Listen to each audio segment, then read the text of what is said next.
کلمہ پڑھے 70,000 مرتبہ، تو اس پڑھنے والا یا جس کو بخشا گیا اللہ تعالیٰ اس کی بخشش فرماتے ہیں۔ اب ابن العربی یہ بزرگ ہیں، آپ فرماتے ہیں کہ اس حدیث کو میں نے پڑھا ہوا تھا اور میرے پاس 70,000 مرتبہ پڑھا ہوا کلمہ موجود تھا۔ آپ فرماتے ہیں اس حدیث کی صحت مجھے تب معلوم ہوئی کہ میں ایک مرتبہ ایک محفل میں گیا تو وہاں ایک صاحب کشف، ایک اللہ کا ولی وہ وہاں موجود تھا، تو وہ بیٹھا بیٹھا اچانک رونا شروع ہو گیا۔ آپ فرماتے ہیں میں نے اس سے پوچھا بھی بھائی کیا ہوا تجھے رونا کوئی شروع ہو گیا؟ کہا میری قبر میں میری ماں کو عذاب ہوا۔ آپ فرماتے ہیں جب میں نے یہ سنا تو میرے پاس 70,000 مرتبہ پڑھا ہوا کلمہ موجود تھا، میں نے دل ہی دل میں نیت کی کہ اس کا ثواب ان کو۔ آپ فرماتے ہیں تھوڑی دیر بعد وہ ہنسنا شروع ہو گیا۔ اب میں نے پوچھا اب کیا ہوا؟ کہا میری ماں اب جنت میں چلی گئی۔ آپ فرماتے ہیں اس حدیث کی صحت مجھے تب معلوم ہوئی کہ جو 70,000 مرتبہ مردوں کو یا زندوں کو اسحال کرتا ہے اللہ تعالیٰ اس کی بخشش کرتا ہے۔ تو اسی لیے ہمیں بھی چاہیے کہ زیادہ نہیں تو کم از کم 3 مرتبہ قل هو اللہ احد پوری سورت اور 1 مرتبہ سورہ فاتحہ ہی پڑھ کر اپنے مردوں کو اصحال ثواب کر دیا کریں۔ اصحال ثواب ان کو کس طرح ملتا ہے؟ حدیث پاک میں ایک بزرگ علیہ رحمہ فرماتے ہیں، شرح الصدور میں ہے، ایک بزرگ فرماتے ہیں کہ میں مکہ مکرمہ میں گیا ہوا تھا تو خواب میں دیکھتا ہوں کہ مکے کا قبرستان ہے اور سارے مردے کھڑے ہوئے ہیں۔ آپ فرماتے ہیں کہ میں نے مردوں سے پوچھا کیا قیامت قائم ہو گئی ہے جو آپ سب کھڑے ہو گئے؟ کہا نہیں قیامت نہیں قائم ہوئی۔ تو کہا پھر کیا ہوا ہے جو آپ سارے کھڑے ہو گئے؟ کہا ایک شخص آیا تھا اور اس نے آ کر سورہ اخلاص قل هو اللہ احد یہ پڑھ کر اسحال کی تھی، 1 سال ہو گیا اسی کا ثواب آپس میں بانٹ رہے۔ صرف 1 مرتبہ سورہ اخلاص اگر کوئی پڑھ کر بھی اسحال کرے نا تو اس کا ثواب بھی اللہ تعالیٰ اتنا عطا فرماتا ہے۔ تو کم از کم میٹھے میٹھے اسلام بھائیو اتنا تو کر لینا چاہیے۔ حضرت سیدنا سفیان بن عیینہ فرماتے ہیں کہ میرے والد صاحب جب انتقال کر گئے تو میں بڑا رویا اور میں روزانہ نا ان کی قبر پر جاتا تھا۔ آہستہ آہستہ غم ہلکا ہوتا گیا اور میں نے کمی کر دی جانے میں۔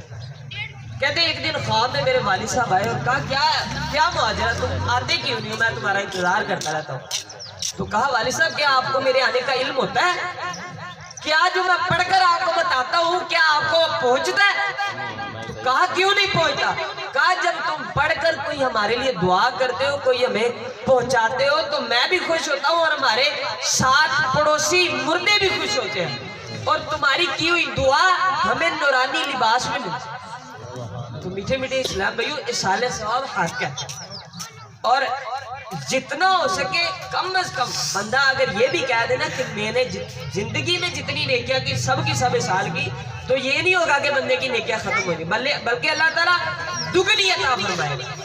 اس لیے ہمیں چاہیے کہ ہم اپنے مردوں کو بھی یاد رکھیں اور ان کو زیادہ سے زیادہ اسحال ثواب کرتے رہیں۔ اب قرآن پاک میں اللہ تعالیٰ والدین کے بھی حقوق بیان فرماتا ہے کہ قرآن پاک میں اللہ تعالیٰ چھاپا فرماتا ہے اما یبلغن عندک الکبر احدہما او کلاہما فلا تقل لہما اف ولا تنہرہما وقل لہما قولا کریما، کہ جب کبھی تیرے سامنے ماں باپ یا ان میں سے کوئی ایک ماں باپ یا ان میں سے کوئی ایک بڑھاپے کو پہنچ جائے تو ان سے اف بھی نہ کہو۔ فلا تقل لہما اف، قرآن پاک میں لفظ ہے اف ولا تنہرہما کہ ان سے اف بھی نہ کہو اور نہ ہی انہیں جھڑکو اور ان سے ادب احترام سے پیش آؤ اور ان کے لیے عاجزی کا بازو بچھاؤ۔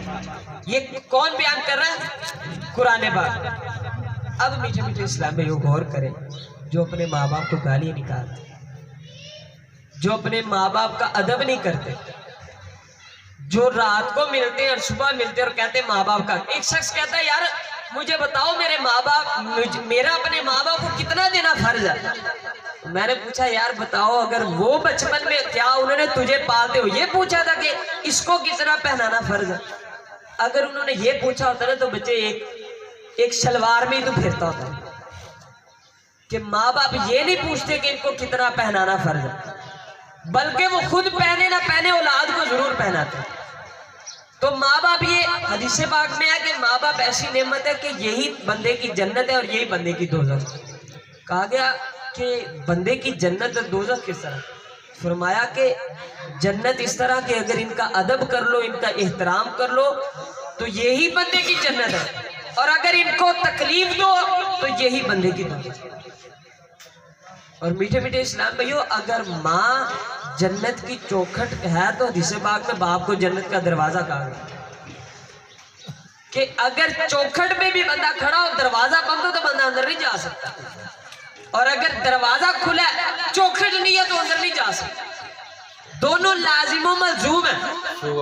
اگر کسی ایک کا بھی ادب نہیں کرتے تو جنت میں نہیں جا سکتے۔ ماں باپ ایسی نعمت، آج افسوس کے ساتھ کہنا پڑتا ہے کہ ہمارے پاکستان میں بھی ہولڈ ہاؤس بنے، اور اولاد کیا کہتی ہے کہ ماں باپ مجھ پر بوجھ بن چکے، آپ نے کیسے ان کا گزارا؟ تم مجھے بتائے، جب تو اتنا نہیں تھا کہ اٹھ کے واش روم کر سکے، اتنا نہیں تھا کہ کپڑے پہن سکے، اس وقت خود گیلی جگہ سوتے تھے اور تجھے سوکھی جگہ سلاتے تھے۔ آج تو کہتا ہے کہ یہ میرے اوپر بوجھ بن چکے۔ اگر وہ اس وقت تجھے نہ پالتے تو آج تو ٹانگوں پہ بھی کھڑا ہونے کے قابل نہ ہو۔ تو میٹھے میٹھے اسلام بھائیو، جتنا ہو سکے ماں باپ کا ادب کریں، جس قدر ہو سکے۔ صحابی نے کہا یا رسول اللہ، میں نے 3 میل اپنی ماں، غور سے سنیے گا، صحابی نے کہا یا رسول اللہ 3 میل میں نے اپنی ماں کو کندھے پر اٹھا کر ایسے رستے پہ سفر کروایا کہ اگر وہاں پہ بوٹی رکھی جائے تو بھول جائے، ننگے پاؤں۔ کہا یا رسول اللہ 3 میل اپنی ماں کو کندھوں پر اٹھا کر ایسے چلاؤں کہ اگر وہاں پہ بوٹی رکھی جائے تو بھول جائے۔ یا رسول اللہ، کیا میں نے اپنی ماں کا حق ادا کر دی؟ اب جواب سنیے گا، قربان جائیے۔ سرکار نے فرمایا تو اپنی ماں کا حق ادا کرنے کا پوچھتا ہے، ابھی تک تو تو نے وہ بھی ادا نہیں کیا جب تجھے پیدا کرتے وقت اسے تکالیف ہوئی تھی نا، ان میں سے ایک تکلیف کا بھی حق ادا نہیں کیا۔ اب غور کریں، جو کہتے ہیں کہ ماں باپ کا حق تو ادا کر ہی دیتے ہیں نا، سلام لیا ٹھیک ہے، حال چال پوچھا اور گئے، تو ماں باپ کے، یہ ماں باپ کا حق نہیں ہے۔ ہفتے بعد فون کر لیا، سلام دعا کی، میں تو ماں باپ کا بڑا دعا اتنا، ماں باپ کا یہ نہیں ہے۔ قرآن پاک میں کیا، فلا تقل لہما اف، باپ کوئی بات کرتے تو غصہ آ جاتا ہے۔ ایک بزرگ علیہ رحمہ، آپ نے اپنی ماں کو آواز دی تو آواز تھوڑی سی اونچی ہو گئی، انہوں نے صدقے کے لیے 3 بوریاں صدقہ کی تھی، کس لیے کہ میری آواز اپنی ماں کی آواز سے اونچی ہو۔ یہ ہوتے ہیں ماں باپ کے ادب و احترام۔ جنہوں نے ماں باپ کا ادب کیا نا، آج غوث پاک کے نام سے انہیں جانا جاتا ہے۔ جنہوں نے اپنے ماں باپ کا ادب کیا، داتا علی جویری کے نام سے جانا جاتا ہے۔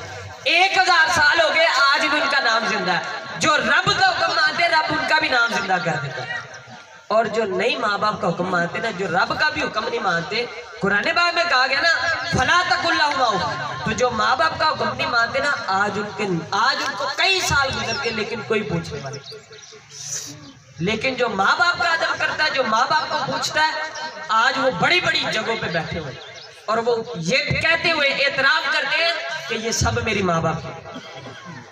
ماں باپ یہ ایسی نعمت ہے، اگر ان کا ادب کرو تو جنت مل جائے، لیکن یہ ایسی نعمت ہے کہ اگر ان کو ذلیل کرو گے تو دنیا میں بھی سزا ملے گی اور آخرت میں بھی سزا۔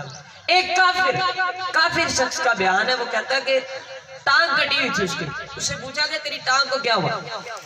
کہا بس کچھ نہیں ہوا، ایک مرتبہ میں چھوٹا تھا تو میں نے ایک چڑیا کے نا پاؤں میں نا رسی باندھ لی، اب اس کو کھینچنا ہو تو کھینچتے کہتے وہ دیوار کی دڑاڑ میں جا کے بیٹھ، کہتا میں نے رسی کھینچی، وہ باہر نہیں آئی، میں نے زور سے کھینچی، وہ پھڑکتی باہر رہی اور اس کی ٹانگ علیحدہ ہو گئی۔ اب کہتا جب میری ماں نے دیکھا نا تو اس نے بددعا دی، جیسے تو نے اس کی ٹانگ علیحدہ کی، اللہ بھی تیری ٹانگ علیحدہ کی۔ کہتا دن گئے گزر گئے، میں نے کہا ماں نے غصے میں کہا ہوگا کچھ نہیں ہوتا۔ کہتا ہے ایک مرتبہ میں پڑھنے کے لیے دوسرے شہر گیا تو میرے ٹانگ پہ ہلکی سی چوٹ لگی، کہتا میں نے کہا کچھ نہیں ہوتا، تھوڑی سی چوٹ ہے، خود ہی سے ٹھیک ہو جائے گی۔ کہتا درد بڑھتا گیا آہستہ آہستہ، جب میں ڈاکٹروں کے پاس گیا تو انہوں نے کہا بھائی تیری ٹانگ کاٹنی پڑے۔ کہتا جب میں نے یہ سنا نا تب مجھے پتا چلا ماں باپ کیا نہیں۔ آج وہ شخص ٹانگ کٹا ہوا ہے اور اس نے کہا یہ میری ماں نے جو کہا تھا یہ اس کا بدلہ. تو ماں باپ ہی بندے کی جنت ہے, ماں باپ ہی نے دوزخ. میٹھے میٹھے بظاہر اگرچہ ہم دیکھ رہے ہو کہ یار کوئی نہیں, ماں پیو ہی نہیں, کون سامنے نم, تو بظاہر اگرچہ بندہ یہ دیکھ رہا ہوتا ہے, لیکن بعد میں جب صبر پہ پڑتی ہے نا پھر پتہ چلتا. وہ ایک شخص تھا نا, اس کو اس کا بیٹا دریا میں پھینکنے گیا, کہتا باپ کو مجھ پہ بوجھ ہو چکا تو میں کیسے تجھے سنبھالوں. تو وہ دریا میں پھینکنے گیا, اس کے باپ نے کہا بیٹا تھوڑا سا آگے کر کے پھینک. کہا یہ کیا ہے, میں تجھے جان سے مار رہا ہوں, اوپر سے تو کہہ رہا ہے کہ زیادہ تھوڑا سا آگے کر کے. کہتا بیٹا مسئلہ کوئی نہیں ہے, بات یہ ہے کہ جب میں نے اپنے باپ کو پھینکا تھا تو یہاں پہ پھینکا تھا, آج تو مجھے تھوڑا سا آگے کر کے پھینک تاکہ کل کو تیری اولاد اور آگے کر کے پھینک. جب اس نے یہ سنا تو اس نے کہا جیسی کرنی ویسی بات, کہ آج اگر میں اپنے باپ کے ساتھ ایسا کر رہا ہوں تو کل کو میری اولاد نے بھی میرے ساتھ ایسا ہی کرنا. حدیث پاک ہے کما تدین تدان, جیسا کرو گے ویسا بنو گے. اور سرکار کے فرمان کے بارے میں قرآن پاک میں کیا فرمایا تھا, ان ہوا الا وحی یوحی, وہ نہیں بولتے مگر جو وحی کی جاتی ہے. تو رب کا کلام حق ہے اور سرکار نے جو فرمایا وہ رب کا ہی کلام. اب دیکھ لیں کہ حدیث پاک میں ہے کہ جو ماں باپ کا ادب نہ کرے اس کے ساتھ کیا, ماں باپ کو گالیاں نکالتے نا. حدیث پاک میں جو ماں باپ کو گالیاں نکالتا ہے اس کی قبر میں انگارے اترے. اب غور کریں, ایک سوئی چبھ جائے تو برداشت نہیں ہوتی, گرمیوں میں مچھر کاٹ جائے نا ساری رات کی نیند حرام ہو جاتی ہے. اور قبر میں ایسے سانپ ہوں گے, پختی اٹھو جتنے سانپ, خچروں جتنے بچھو ہوں گے, وہ ایک مرتبہ ڈنک مار دے 40 گز زمین کے اندر بندہ چلا جاتا ہے, اور 40,000 سال تک وہ مار, اس کی ایک ڈنک کا درد نہیں ختم ہوگا. اب غور کریں, جو ماں باپ کو تنگ کرتے ہیں ان کے ساتھ کیا بنے. اللہ سے دعا میٹھے میٹھے اسلامی, ہمیں اپنے ماں باپ کا زیادہ جتنا ہو سکے یہ ایسی نعمت ہے کہ جتنا ان کا ادب کر لو گے اتنا رتبہ پاتے جاؤ. ماں باپ جو مرضی, صحابی نے کہا یا رسول اللہ میرے ماں باپ کا کس قدر مجھ پر حق ہے, فرمایا جس قدر تم کرتے جاؤ. مفہوم جو مجھے یاد, تو کہا یا رسول اللہ اگرچہ ماں باپ ظلم کرے, فرمایا اگرچہ ظلم کرے. 3 مرتبہ صحابی نے کہا یا رسول اللہ اگرچہ ظلم کرے, فرمایا اگرچہ وہ تجھ پر ظلم کرے پھر بھی تجھ پر ان کا ماننا لازم. اب غور کریں, یہ تو ظلم بھی نہیں کرتے ماں باپ اور ہم پھر بھی نہیں ان کی بات مانتے, تو افسوس. تو میٹھے میٹھے اسلام بھائیو, اللہ سے دعا ہے جو درس پاک سنا اس پر عمل کرنے اور دوسروں تک پہنچانے کی توفیق عطا فرمائے. وآخر دعوانا ان الحمدللہ.